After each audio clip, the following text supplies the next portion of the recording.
Hey everyone, welcome to the Elemental Awakening Show. Today I'm super excited. I got an interesting guest. His name is Davy, also known as the modern day samurai.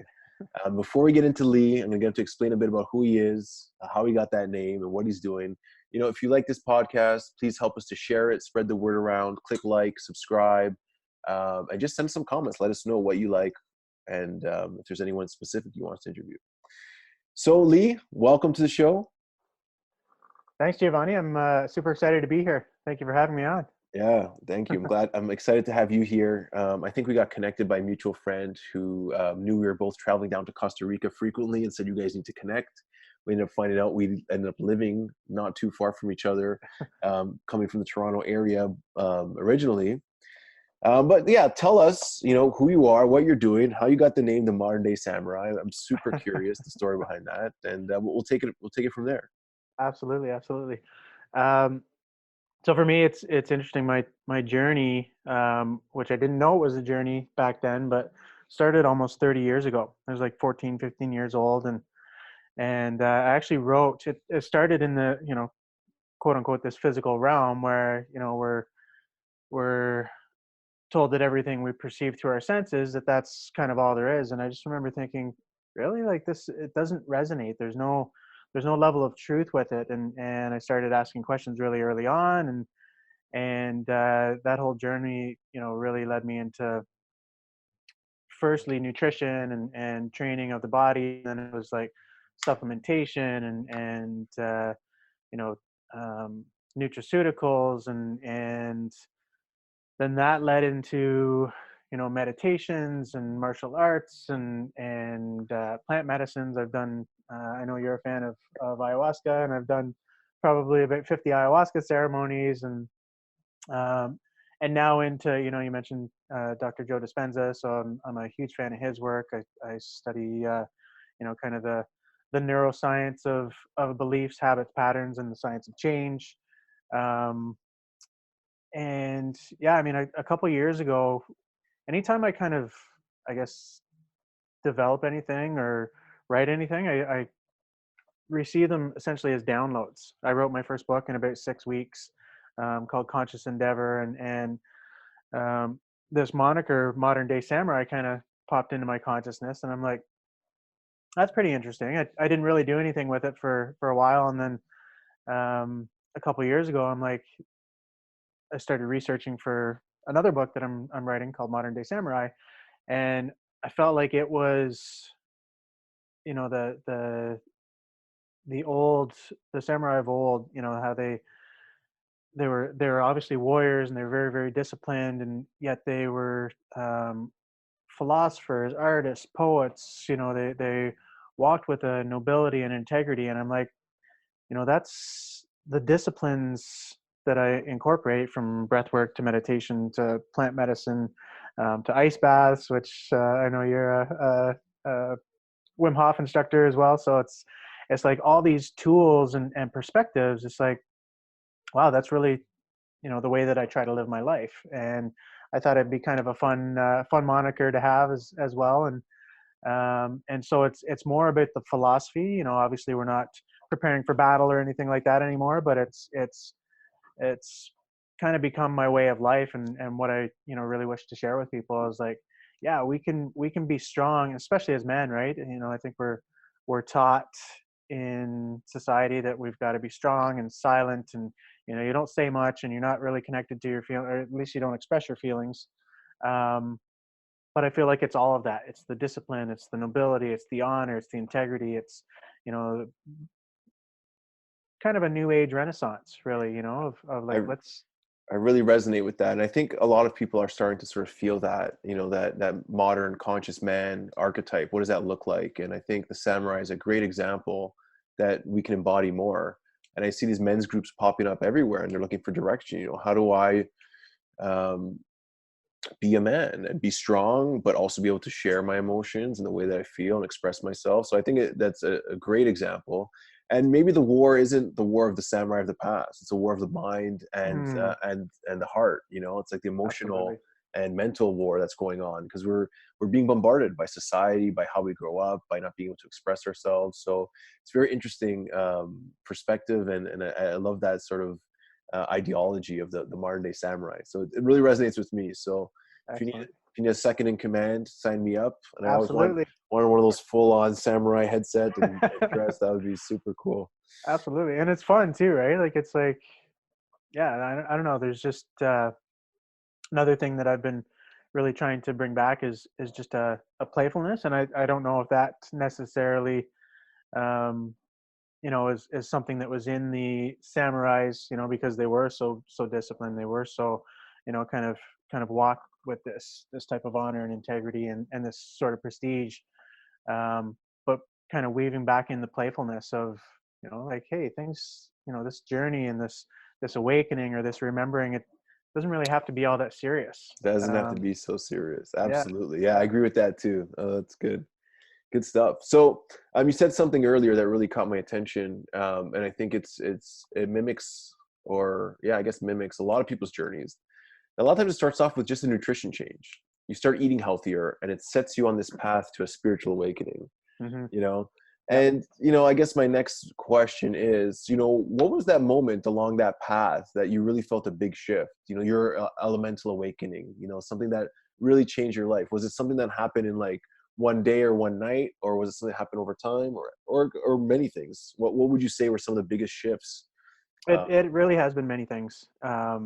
It's and really only the last probably 15 years I was able to look back, and Steve Jobs says you can't connect the dots looking forward. You can only hope that they're leading you to where you want to go, and you can only connect them looking back. So now looking back, and this kind of started about 15 years ago, I was like, wow, this really has been a journey. And it's like, the search, the nutrition, we're so programmed to perceive through our senses, and if we can't see or smell, taste, or touch it, well, then it doesn't exist. And again, there's just no truth in that for me. And but the most easily accessible things for personal growth, if you will, was nutrition and training the body. And I'm like, okay, I'm going to do those things because that's kind of what society deems as being healthy. um, so I got into those things, and I'm like, okay, I'm eating the right foods, and I'm physically fit, and from all external perspectives, I should, I have it all. I should be happy. And I'm like, I dealt with anxiety for a really long time, and it was just like, if this is the case, why am I still so unhappy? Why do I still feel so alien in my own skin, and foreign, and like I don't fit in, and all these things? And so those steps, led into, like I said, kind of researching the mind and how that all works. Um, and then martial arts. I was fortunate to study five animal Shaolin Kung Fu for quite a number of years, and that's very spiritual. And there was meditation, incorporated into that. So then the meditation was like, it's like each kind of thing, each step or each um, tool, if you will, kind of gave me an uptake, and I'm like, okay, I feel a little bit better. I feel a little bit more like myself. What else is there? And that, what else is there? And I actually had a conversation the other night with my parents. What if we could connect to more love? What if we could connect to more wholeness, more energy, more worthiness? What if we didn't have to live with pain? And so that those questions, what else is there, and what if, has allowed me to be open enough to take the next steps. And then plant medicine. So I guess my first medicine journey was 2006, 2007, I think, in Peru. And that, you want to talk about a paradigm shattering shift in consciousness. It's like, wow, I just remember the ceremony was about 3.5 hours, and it was so powerful. And I looked at the person next to me, and I'm like, wow, do you think the sun's coming up soon? He looks at his watch, and he's like, it's only been 3.5 hours, dude. It was like 6 p.m. at night. And I'm like, oh, wow. Um, and then just other conversations with people that night, it's like, I can't believe that I was carrying around all of that stuff, Mhm. like wounding and traumas and situations that consciously or intellectually we think we've dealt with, but it's like our cells carry that memory. And it's like, our cells hold on to that stuff. And it was just, I just remember feeling so cleansed and so light and so free after that. And then, you know, So going back, I guess connecting the dots, looking back, was there a guide that sort of led you from like the nutrition to the kung fu? Like, how did you go from nutrition to kung fu? Was it something that just happened? Was it something that you felt like intuitively? And the same thing to lead you down to ayahuasca. Did these things just happen? Because as people are saying, like, wow, 30 years of journeying, like I don't even know where to start.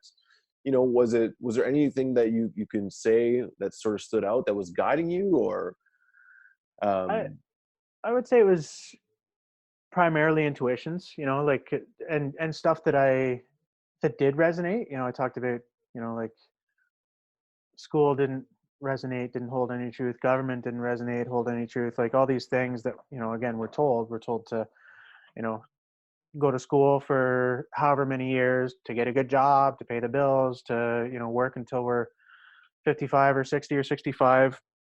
And then if we have any semblance of health left, then, we get to retire and we enjoy our twilight years, and then we die and that's it. So that was kind of the one side of, like, wow, if this is the way it is, like, it doesn't feel right to me. it's really dark at first when you get to that first realization. I guess for me that's the first awakening. Like, life Yes. isn't what I thought it was, you know? And people think an awakening is like, oh, I'm enlightened. No, sometimes it's realizing, like, seeing life not how you thought it was. So, I had this really suburban sort of experience of growing up, really, like, not too difficult life. My problems were probably not problems for most people Hmm. in high school and stuff like that. But then I realized, that, like you said, government wasn't there. Maybe companies weren't looking after my best interest, and I felt this sense of like loneliness, a little bit of fear, a little bit of confusion. But in a way, looking back, like that awakening there pushed me into a seeking mode. It's like looking for Hmm. something greater. And I think that spawned my journey. Like, it sounds like it spawned yours. Yeah. And the first step for me was also eating healthy. And I realized as I was eating healthier, like my thoughts would change. I would think differently. I'd be able to see things in a different way. And it wasn't until a couple of years of eating healthy that I realized it. It was like, wow, like the world has changed before my eyes, and I only really changed my diet. And there was just this natural push, I guess you could say, to become a little bit more spiritual, to think about things like consciousness, Eastern philosophy, really looking for answers, because I know that, working for the rest of my life at a job so I can do 2 vacations a year and have a family with kids wasn't everything. It was great, but there was something more than just that. There's a Absolutely. bigger reason why we're here. So I couldn't agree more. so my question, is along those lines. Like, what is your purpose now? Like, what do you feel you're here to do, and what are you doing? Because I know you do a lot of cool, amazing stuff. So, Oh, thank um, you. as you It's started fun. figuring things out a little bit more, what conclusions did you come to, and how did that shift what you did on your day-to-day basis? Well, so just to kind of tie up the previous question, I really feel like um, following what's in our hearts is, like, those are the steps. You look at the things, maybe the old paradigm that's falling away on a multitude of facets. It's like, is this stuff serving me? Is this stuff making me feel, you know, good? Loading my body with energy? Am I clear minded? Am I happy? And the stuff that doesn't serve us, it's like, just start to at least be open to tossing that to the side. And then, what are the things that are going to make me feel better, and what are the things that I do gravitate to, that I am passionate about, that do, put a smile on my face. And I think that, having those things and that openness will allow people to kind of take the steps to, where they want to go, and start to build the life that they really truly want and deserve.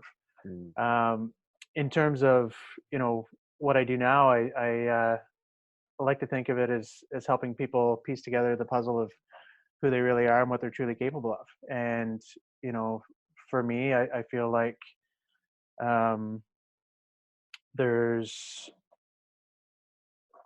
there are so many tools, there are so many perspectives at our disposal right now. And whether it is the breath work or meditation or plant medicine or these sorts of things, and just be open and experimenting with these different things. And so I feel like my purpose really is to, and humbly, to help to elevate the health and consciousness of people and planet.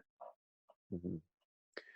Yeah, I agree. I feel like I'm the same, living a life of service. And, Yes. you know, the I realize, and this has probably been said a million times before, but it really, I've found to be true. The more you give, the more you receive, and when you just look to Oh, receive, you really put yourself in an expectation sort of mindset, and it leads to disappointment. It leads to this unequal energy flow. And you can hoard all you want, but nature doesn't work like that. yeah. Nature, nothing in Nature nature. abhors a vacuum. Yeah, Yeah. exactly. Yeah. So, yeah, I feel the same way, being of service.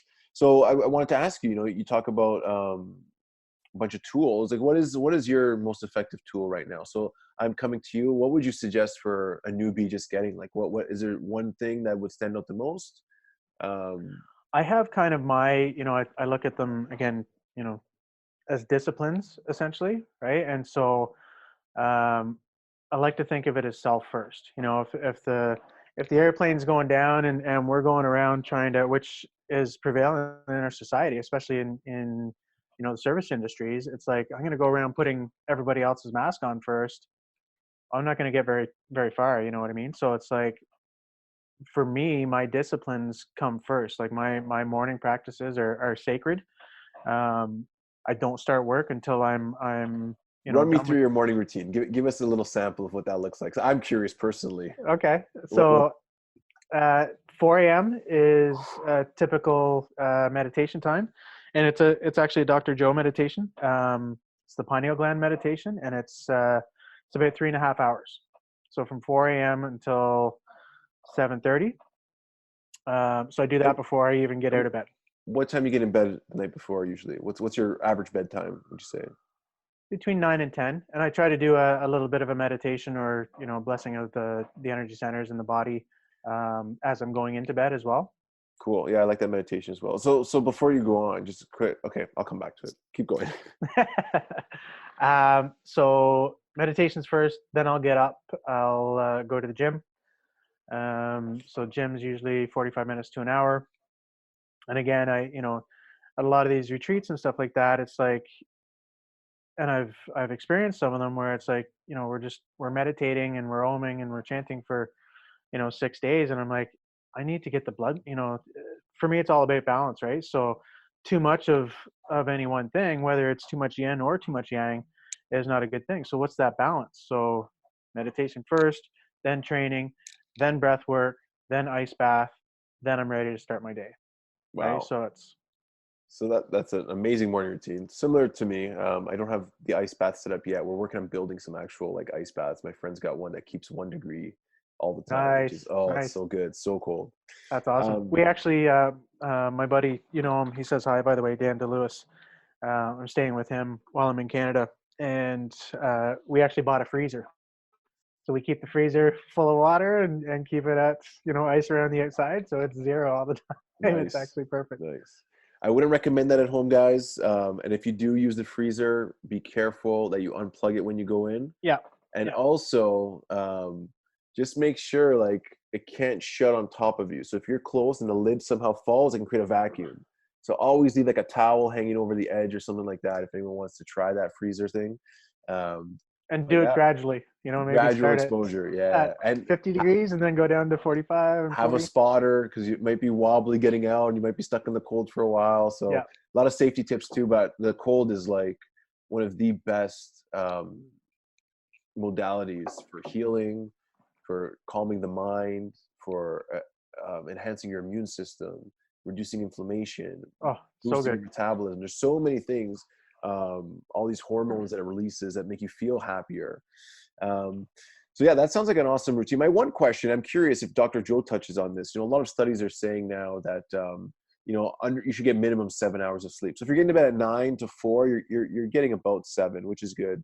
Hmm. Um, Under 7, they say starts getting a little bit dangerous. Not dangerous, but like over time, you start getting this sleep lack where your brain can't catch up and your thoughts. But when you're adding 3.5 hours of deep meditation, they've never studied that before. So I'm Hmm. wondering if that's like the secret sauce. It's like, okay, you get up at 4, but you get into that zone. You're in this deep state of rest, probably deeper than when you're sleeping. Yeah. So what's your experience on that? Or maybe Dr. Joe might have talked about that at all. I really do. I think it is the secret sauce because I was, before incorporating this much meditation into my life, I was really anal with my sleep. It's like I need, at least 6 hours and usually in the 8 hour neighborhood, like you said. But now it's like, I don't know, it's like I can feel, Dr. Joe talks a lot about the coherence of the brain, and I can feel the the different hemispheres and just the linkage or the coherence in my brain when I'm on my meditations. And it's just like, the two become one, and I can, if I'm studying something, repetitively, I can actually feel the neurology being built. Like I feel really tapped in and turned on with the meditation. So sleep now to me is like, I'm really indifferent most of the time how much I get, as long as I get my meditations in. Yeah, I'm curious because they say that usually the last couple hours of sleep is when the brain actually cleans itself, the lymphatic system, where some of the cells shrink and the fluid will bathe your brain and clean out any, amyloid plaque or whatever Hmm. other things are in there. Yeah, So and I'm we curious. actually, Yeah, sorry, go ahead. I was going to say, we actually, there's a breath that we do, so similar but different to the Wim Hof in actually taking the breath and the cerebral spinal fluid up the spine, and then using it to essentially bump up against the pineal gland, which then activates the pineal gland. Interesting. Um, yeah, so it's I think with that intention, I think intention is paramount in a lot of this stuff. So I think with that intention, and really an understanding of what's actually happening, in the brain and body when we're doing those things, we can really take our practices to an entirely different level, and through that, activate these dormant systems in the brain, like you said, like, just release the pharmacy that really is within us. Um, and then, when we are activating the pineal gland, like, there's an upgrade to melatonin that happens as well, which is so profound. And I think the bringing the brain and the heart into coherence, with the knowledge and understanding of what it's doing in the brain and body, it allows us to connect to, the unified field, the quantum field, which is really, it's energy or information. And when we switch on the pineal gland, it's like, you know the things I've witnessed at some of his conferences and started to experience myself. It's like we're able to access that field, that infinite sea of information, and the pineal gland is able to essentially decode that into imagery that the body can use and understand. And then that's when people are having like spontaneous healings and upgrades, and you know and then it's like when we come back to our senses, the average person only sees one billionth of the light spectrum. So it's like when we come back to our senses, what would your reality be like if you were able to perceive, 20% more with your senses, 30% more, and that's essentially what's happening with the activation with the pineal gland. And Super interesting. Chemically, melatonin minus carbon dioxide equals dimethyltryptamine. I didn't know that. So when you're saying that you're increasing this melatonin production, and this is going to get into something that I'm really curious about experimenting with, but it makes sense that you have these visions and these types of experiences, especially at 4 a.m. I think melatonin production is the highest, right? Yep, I between think 1 and that's 4. that's the Yep. intention of why to start at 4 a.m. Is that Yep. what Dr. Joe's saying? Because that's when you should have the highest peak of melatonin. But Absolutely. another thing, and that I just recently found out, is that cannabis can increase melatonin production up to 3,000%. Wow, So I didn't know that. I don't know. I'm gonna have to start smoking more. I don't know if a meditation at 4 a.m. with a little bit of cannabis, I don't know what would happen. Because really, like from what I'm learning now too, is like melatonin doesn't really help you sleep. It has a different purpose. It might help you feel a little bit drowsy and relaxed, but it has Yep. nothing to do with the depth of your sleep. I think it Hmm. has a lot more to do with the dreams, and dreams helps you to process, I think, emotions. Yep. That's just my sort of intuitive or from some of the, I guess, experiences I've had. It's interesting. There's another gentleman I haven't attended yet. I'm hoping to maybe go uh, at the end of February. We've got a retreat in Costa Rica, but after that, I want to head out to Thailand, I think. Mantak Chia, he does these darkness retreats, and he talks about essentially after 24 hours, between 24 and 48 hours, the melatonin production, which would normally, dissipates with our sleep-wake cycles, because serotonin in the daytime, melatonin at night, for those of you who don't know. But the melatonin production, if you remain in darkness, continues to expand and increase to a point where essentially it starts to spill over and automatically upgrade into some of the things that Dr. Joe talks about, right? So, and then that's when you start seeing like the blue lights, and like the third eye essentially opens, and Well, it's you're probably connected to converting. these It's probably frequencies. converting into DMT, Yeah, and that's, I absolutely. think, the gateway chemical to the other realm, To all the good basically. stuff. Yeah. Um, so the other thing is again, we're adding layers of complexity here, but I think I'm gonna do like a cannabis dark retreat. Mm, I love it. Let me know When when. when you're doing the Wim Hof breathing, or any of this like intentional breathing, like transformational breath or holotropic, you're exhaling all this CO2. So you're Yep. actually lowering your CO2 level in your body. So then maybe the body might try to extract the CO2 from the melatonin, and as a byproduct, you're going to Mm, get DMT. That's totally theoretical at this point, because I know some people who are combining the breath work with cannabis and are having ayahuasca-like experiences. So they claim. So this is my absolutely. current, this is recent, this last week fascination with melatonin, cannabis, DMT, and breath work. And so I'm going to do some experimenting and see if we can use these illegal substances that are within our brains to have these experiences. Absolutely. Yeah, Absolutely. When Dr. Cho talks about the pineal gland, um, he talks about, so within the gland there are little calcium carbonate crystals, little stacked rhombohedrons, and these crystals are what he says essentially allows us to upgrade the melatonin. So there are kind of three keys, right? So the brain coherence, the heart coherence, which is going to essentially allow us to create and generate more energy, and then you use the breath to create what's called a piezoelectric effect. So that is essentially a compressive force between the breath and the cerebral spinal fluid that bumps up against the pineal gland. And when you do it often enough, again with brain and heart in complete coherence, what it does is it starts to activate those little calcium carbonate crystals within it. Melatonin then gets upgraded into um, dimethyltryptamine, two like super powerful antioxidants, um, the same chemical that's in hibernating animals. So it essentially anesthetizes the thinking brain,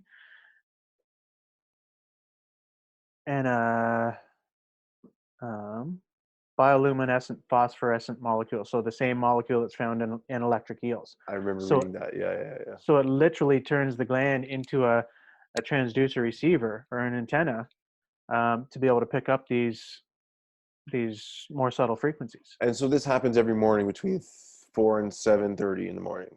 Yeah, This so yeah. so is this something you learn through Joe Dispenza, or is it like you do a different meditation every day, or is it specific? Is it breath work, some visualizations, like a specific pattern, or is it Yeah, just basic? Yeah, okay, so yeah, it is specific. specific pattern. So there's kind of a combination of things. So it's um, he has us tune in. So essentially tune into the body and then tune into the field around the body. So there's a series of that where it's like you're becoming more aware of the space around the body and the field of energy around the body. And then you do a little bit of breath to activate the gland. Then you bless the energy centers. Um, then you do another type of breath. Then you're kind of um, kind of quit talking for 20 to 30 minutes, and you're like there's music playing in the background, and you're in this, you're in that dreamlike state between, you know I'd say probably theta and delta brainwave patterns. And then you'll start talking again. You activate the breath again. um, we bless the centers going, or sorry, not bless the centers, but focus on the pineal gland, tuning into turning it on and connecting and all this stuff. Another breath, another short period of kind of rest and recovery where you're in that dreamlike state. Um, one more activation of the pineal gland, and then another kind of dreamlike state. So it's a series Interesting. of all the above, which is, And he has like a and pre-recorded guided 3.5 yeah, hour experience. And yeah. is that for purchase, or is that something you have to get once you take one of his workshops? No, that's for purchase on his website. You get it. Okay, cool. I'm gonna check Yeah, that out. and it's So for you know, those for listening, it's joedispenza.com, right? yeah, yeah, Yeah. We'll yeah, put that in for the notes of awesome. the podcast details.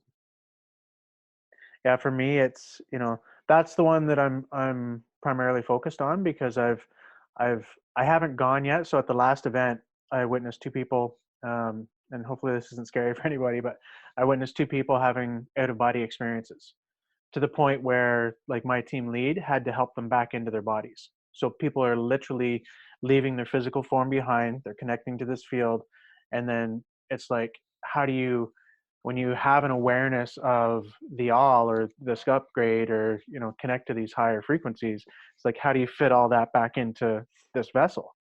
And so they had to be helped back in, but like they're changed. And I've had a couple of instances.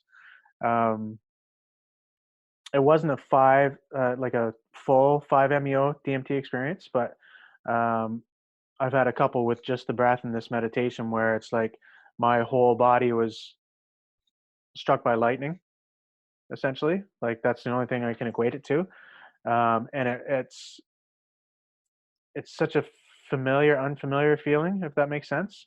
Like Hmm. the energy is so powerful, um, and it's so exciting that it's hard not to get kind of jolted back into this reality, if that makes I've sense. had that a few times. But I used to really focus on like leaving the body through out of body experiences through like dreaming or lucid dreaming. Yep. And it's a very similar feeling when you're sort of like halfway in, halfway out. You just get jolted, like literally, like you feel like getting electrocuted, but not in a painful way. It's just like No, so much energy. So I know it's so exactly the blissful. feeling. Yeah. Yeah. Yeah. Well, when you're kind of sleeping and dreaming, it's a bit shocking, like what's going on, because you sort of feel that like, oh, I'm half asleep, half awake. Now's the opening to sort of have the out of body experience. Yeah. And then that's when you feel that rush as I guess it's as you're stepping into your energy body, like, it's just pure energy, right? Yeah. You're not grounded at all. That's super interesting. Yeah. It's so awesome. Um, very cool stuff, man. Very cool stuff. Um, so now you work one-on-one clients, you're using Joe Dispenza, that's your morning routine. You talked a bit about that. I was going to ask another question, but I forgot. So let's just jump around a bit. So Sure. we talked a bit about your daily routine. Um, you're a big guy, you're ripped. I see a lot of your pictures online. Working out. What do you think is the best sort of way to work out? Is it, you know, um, body weights, heavy weights, kettlebells? What's your sort of advice to people that want to get strong? I love, and I guess another perspective with all this stuff is, um,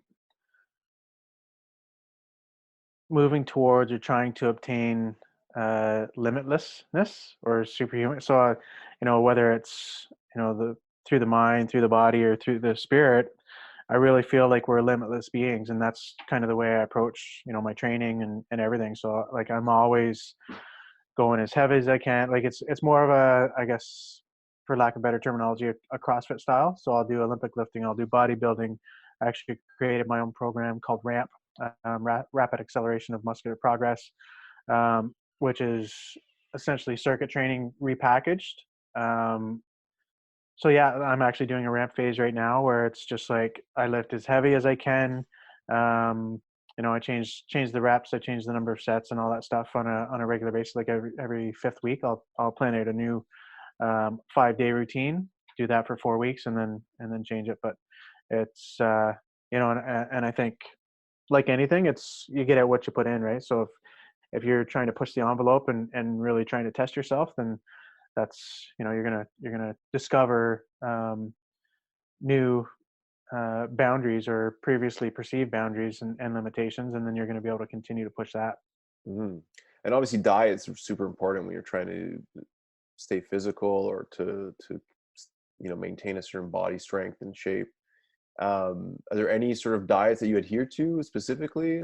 Um, I do fairly low carb. Fairly low carb, fairly high protein, lots of veg. But there's actually so another way I look at things is that everything's kind of frequency, right? So if we're optimizing our water, our food, the thoughts we think, the words we speak, our interactions, so on and so forth, we're going to start to optimize how this whole thing works. mhm. And so with that, there's a and it's not available worldwide yet, but I think they're moving towards that gut biome testing kit called Biome. I don't know if you know of it, but essentially Yeah, for they is Dave Asprey involved in that? Is that something Dave Asprey's involved in? I no, think I saw it. I don't think I believe saw it at so. his conference a couple years ago. Maybe the company was just there, but yeah, I've heard a Okay. lot more about gut biome testing. So yeah, go on.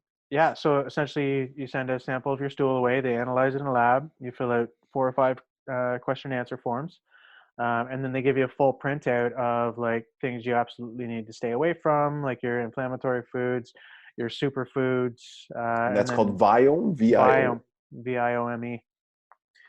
and then So they give you a that, recommendation based on your yeah, gut biome. yeah, and that for me, it takes the guesswork out of it, right? So it's kind of, before it's like, oh, I don't really feel well on these, or you're kind of really having to be present to, which is a good thing in and of itself, and to be able to add something like this where it's like, these are the times of the day you're supposed to eat. This is how much you're supposed to eat, Cool. and then it gives you kind of a full printout as well of like your inflammatory pathways and markers and your actual gut health, and then it you know tells you exactly kind of what's going on and why you should stay away from the foods that you're supposed to stay away from, and what the superfoods actually do for you. So it's a really in depth um, kit to be able to get to Mhm. set you on your path of and not have you going through all the guesswork.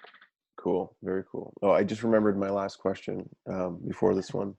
Um, in your meditation, what's the craziest experience you've personally had? Have you had like a DMT ayahuasca type experience out of body yourself? Have you had any of those experiences through the meditation? Close. So I've had I've had a couple times where just my brain, it felt like was struck by lightning. Um, there was one time just here where it was like hit by lightning, and then it sounded uh, like a trombone or something, like some bass kind of a horn, but it was like inside my head. Um, and then that kind of like I'm like, okay, what was that? But the most profound one was at the last Dr. Joe event in Portland in July. And the last day, so I actually had a small event. He calls them events. I had a small event the day before the conference started, just on my own, and then in the group, the last day, the last morning meditation, we were lying on the floor, and again, it was like this time my whole body was struck by lightning, and it felt like I was actually falling, but I was like flat on the floor. And then I kind of took a couple breaths of like, oh, oh, and just felt like I settled into it. So chronologically, I don't actually know how much time passed. It felt like only, 30 seconds kind of thing, 30 seconds, maybe a minute. Um, but again, time and space gets distorted um, when you're in that kind of headspace. So, um, and about 3 months ago, I had my first 3 5-MeO Bufo DMT experiences, and it felt like a subtle one of those. So Mm. I didn't go fully, and I had some. It looked kind of like black and white.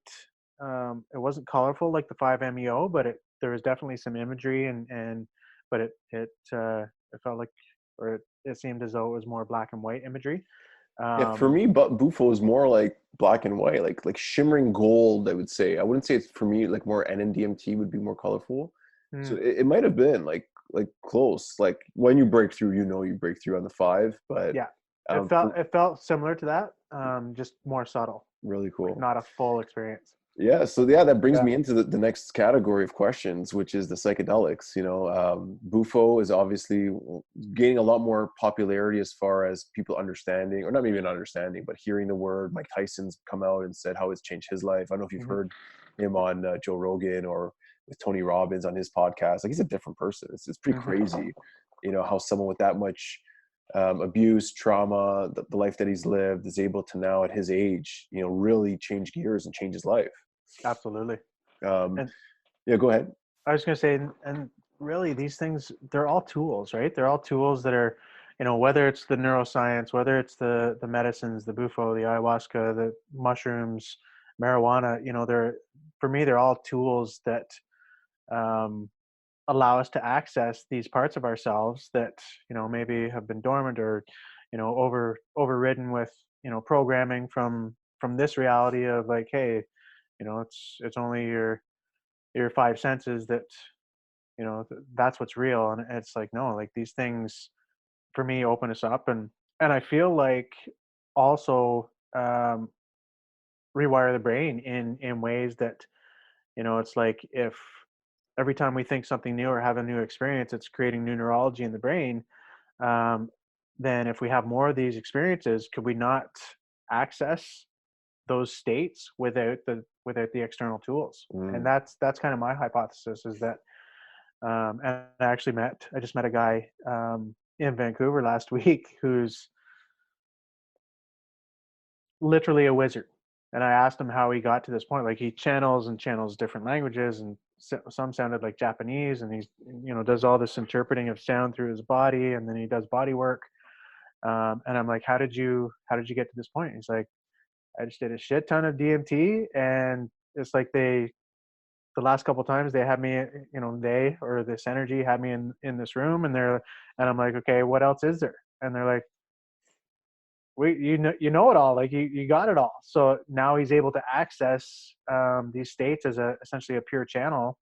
um, so I really feel like all these tools are here at this time for us to access these different states, and really evolve or remember what we once had access to but have forgotten. interesting. So, like that, just, I guess leads me to my next question. In the beginning of um, our talk here, you mentioned you'd done about 50 ayahuasca journeys. So, what keeps drawing you back? I'm at about the same number too, but I'm just curious. Because people ask, like, why do you have to do it so much? Are you addicted to it? Was one time not enough? Like, don't you? Okay, maybe 7 times. Um, what keeps drawing you back, and what do you find you get out of it after so many experiences? It's for me, it's a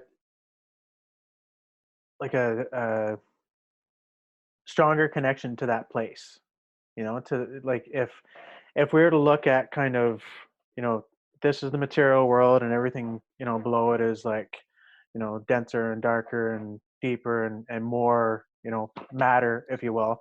And then this is the speed of light, and up here is oneness, right? All the frequencies in between the speed, matter, the speed of light, and oneness are higher degrees of order, of health, of wealth, of energy, of abundance, of and so for me, it's like until I go back to oneness, it's like these tools are taking me back to, really be able to experience more health, more wealth, more love, more bliss, et cetera, et cetera. And every time I experience it, it's like I'm able to embody those things a little bit more as the me I am here right now, Hmm. if that makes sense. Yeah. Yeah. So, do you think there's like where does religion and psychedelics or spirituality and psychedelics cross? Like do you feel like you're getting closer to some divinity? Like some do you see behind a veil where you see some orchestrator, creator? Do you think it's an experience inside your head that's teaching you about that? Like what are your thoughts on that? God and psychedelics or different like or psychedelics? I think I think whether it's God or energy or psychedelics, I feel like it's, we're talking about the same thing. For me, religion is, it's like a big pie, and the different religions have carved out their own piece of pie, and they're like, well, my piece of the pie is better than your piece of the pie. But there's still a separation, there's still dogma attached to it. Whereas spirituality or energy, it just is. It's like the whole pie. There's nothing of division, there's nothing of separation, there's nothing of competition. Um, and so for me to be able to experience these, what love really is, or what wholeness really is. And then, like I said, to be able to bring a little bit more of that back into who I am in every moment, and then connect with people differently and understand things differently and have more empathy, and, be able to express more love and more truth. To me, that's what this journey is. It's, really is a healing journey. And I feel like every time I experience something like that, it's like I'm able to be that just a little bit more Hmm. in this physical form. Cool. Yeah, me too. I agree 100%. Yeah. Okay, so I I guess knew we'd have a good conversation. yeah, yeah, no, I love this kind of stuff. I love this Yeah, kind of me stuff. too. It's super interesting, like I've had experiences where like I've seen like Jesus, and like I don't know if it's the real Jesus or an interpretation of what my mind is trying to show me of like Mm. how I could understand that teaching to the greatest degree by seeing it through that lens. Like I'm not gonna say like, yeah, Jesus himself came to me. Like I don't even know personally if I even believe Jesus as a being existed in the flesh. If he Mm. was more of like an idea or like a way of being, like an energy, so to speak, that a lot of people try to embody based on these stories. Because there's like even Egyptian stories of people that sounded very similar to Jesus. But I do feel that there's some energy behind the psychedelics, which is probably at that higher vibration that is there guiding us. Like we are these souls that I feel are really early in our journey. We probably started off as some like one-celled amoeba somewhere, and we've evolved Yeah, over millions of years. But it's infinite. This sort of journey, and this all this stuff we go through as humans, the suffering, the challenges, the perceived suffering, yeah, I um, agree. is eventually to just keep us moving and learning and growing. And I think the psychedelics are an amazing tool to really speed that up, to show us things that we couldn't see, like you said, the trauma in the cells of our bodies, or some of the things that are deep in our subconscious minds bring to the surface. You get this whole new perspective, like, holy shit, okay, I can let that go now and move Ab- on. Right. Absolutely. Yeah, Yeah. absolutely. It's interesting. I feel like, and you said it, all the stuff that sits in the unconscious mind, or, our cellular memory. And it's like, when we bring that stuff to consciousness, I think that's when the true healing can really occur. Because it's like, once you find the root of, your patterning, or, things that trigger you in this moment, it's like the trigger is never the cause of the suffering. It's like the trigger takes us back to, the first time our boundaries were crossed, or when we some were belief wounded or hurt, or some yeah, belief we yeah, formed based on something that happened to us, but it's that our exactly, belief around it, yeah, and exactly. what we believe usually about ourselves. Like I read this interesting meme the other day, and it really struck a chord because it said, when you scream at your kids, they don't stop loving you, they stop loving themselves, Mm, yep. because So you're that one. making them feel that they're not good. They just want your love, and they're looking at you and you're screaming at them, and you think they're going to be mad at you and they're doing these things to piss you off or whatever. What's really happening is you're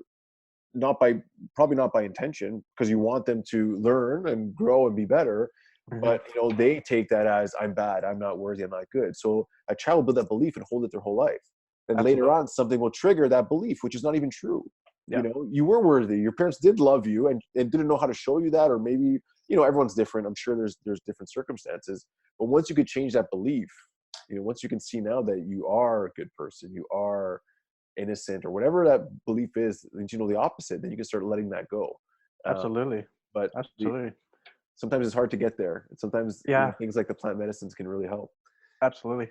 I have a little analogy that I use, and it's so say you're, a year old or 2 years old, and it's like it's bedtime, right? And so the parents take the toy away from the kid, right? It's pre-verbal, so the kid's not able to have a conversation with, hey, why did you do that? Why, I was having fun with that.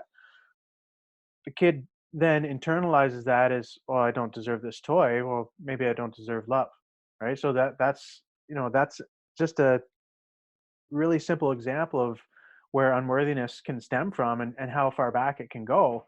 To a point, then the child grows up, and again they're triggered by something, maybe a girlfriend or something, and this is, potentially from a real life story, but and the guy gets you don't hit women, so you punch a wall, you throw your phone, or you fly off the handle, and it's like, but that trigger is taking you back to the first time when you felt, oh, I don't deserve love, right? And again, you're pre-verbal, so it's like you're not going to have a conversation about it.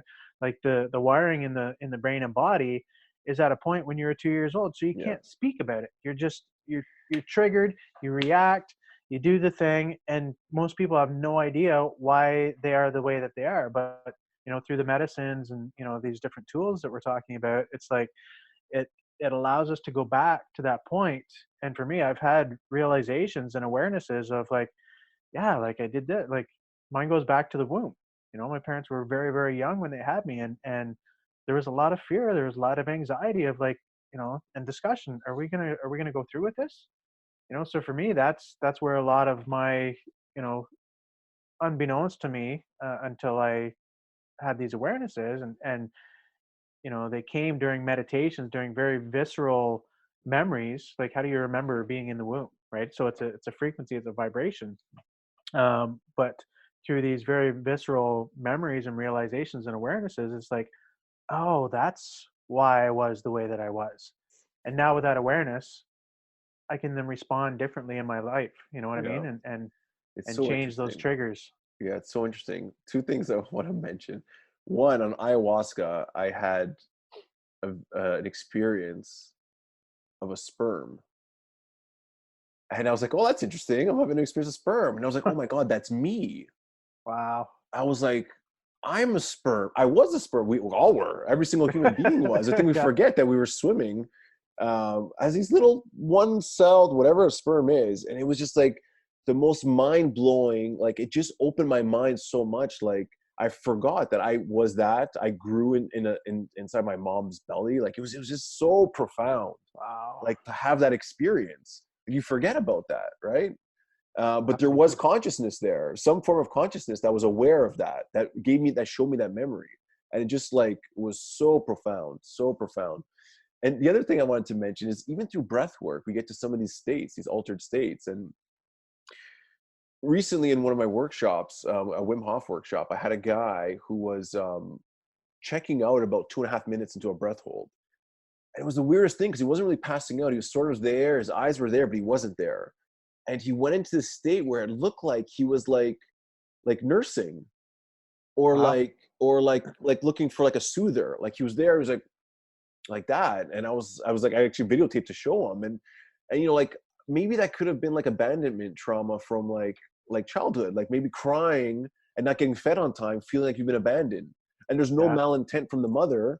She was maybe just cooking dinner, and Yep. you form that trauma of like feeling like abandoned or unworthy from that such a young age. And I asked my friend, he said, I've seen that multiple times as well. And that can Wow. be a very common one because most of us, imagine your parents, especially in the world we live in, working two jobs, like not two jobs, but like both the mother and the father are working, and like you're not always there ready to give their child attention exactly when they need it, right? Absolutely. Yeah. So, Yeah, it's huge, man. And just having that understanding, it can change everything.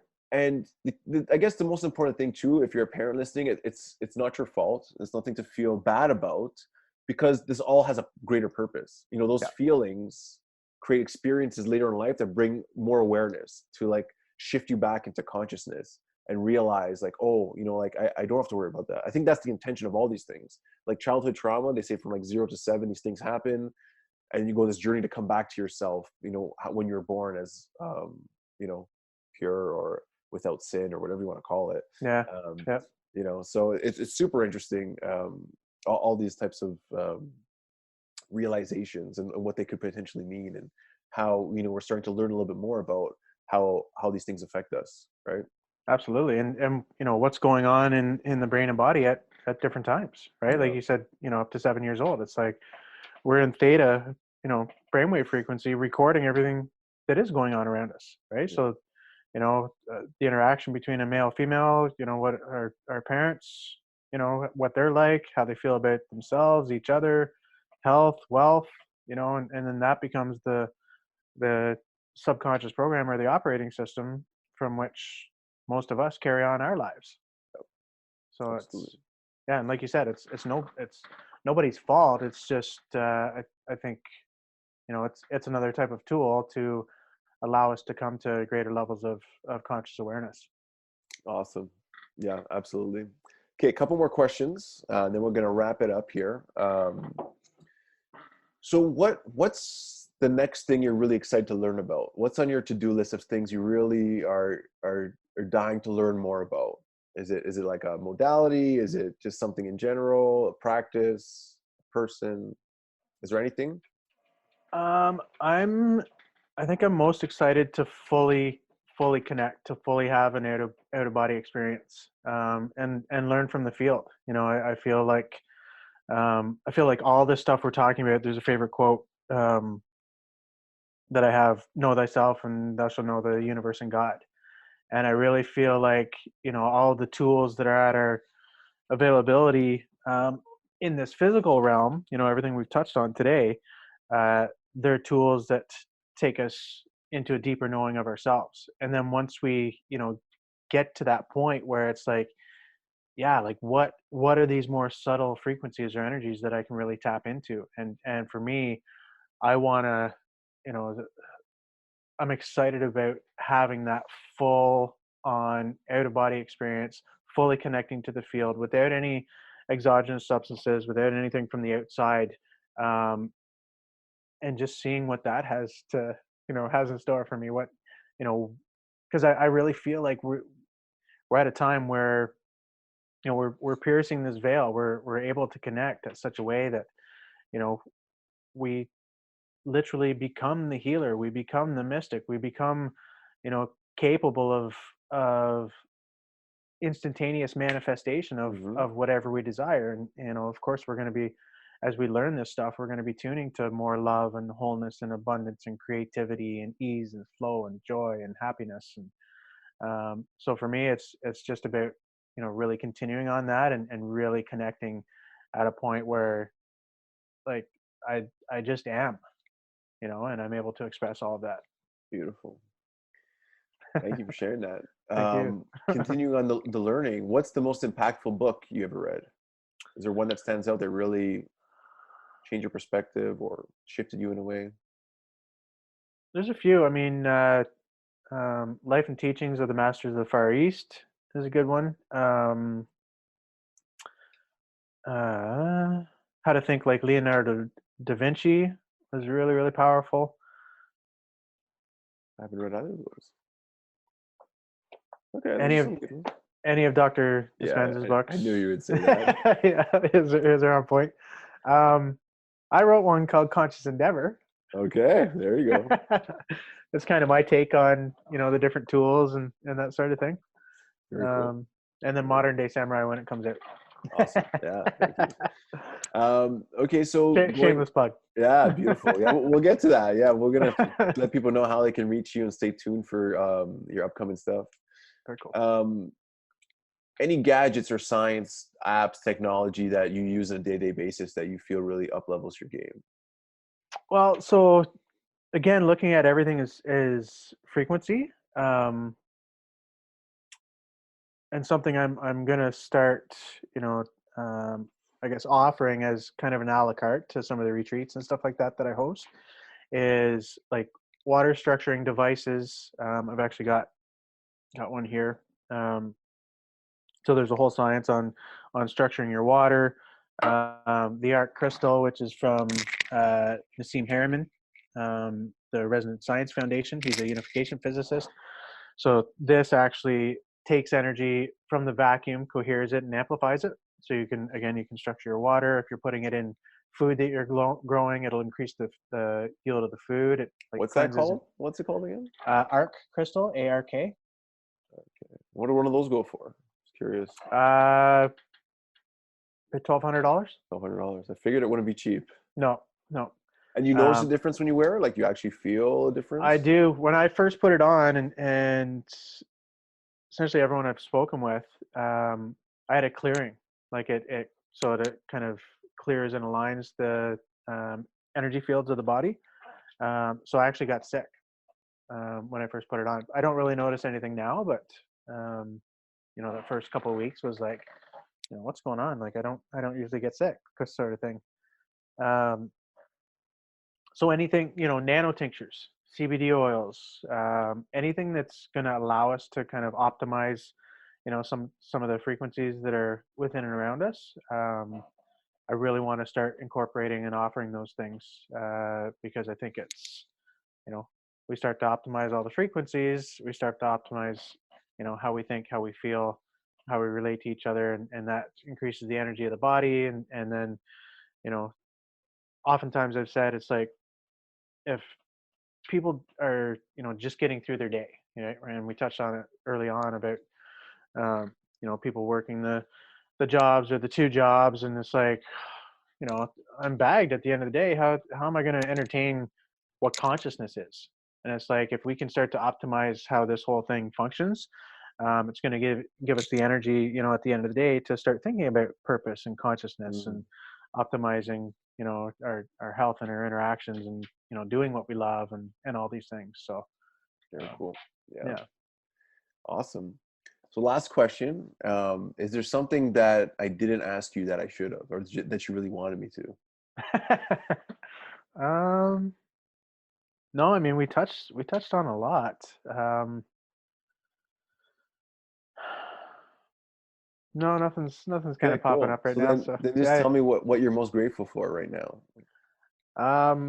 Well, I'm super grateful for you for taking the time and being such a gracious host. You I'm same, man. super grateful for. There's a bunch of us. We're creating. I think I messaged you. We're creating an online platform called Woke. I'm involved with a retreat center where I think there are 15 of us or 16 of us from something like 7 or 8 different countries now, involved in this retreat center in Costa Rica.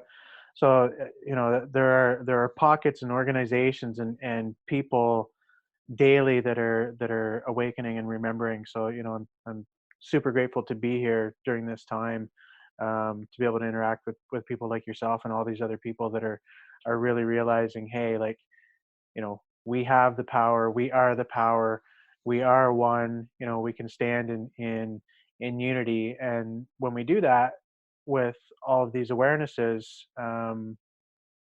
you know we really become limitless beings that can manifest whatever we desire in our lives. So I'm super grateful just to be here at this time to be able to offer that support or service, in any way that I can, and continue to connect with amazing people like yourself.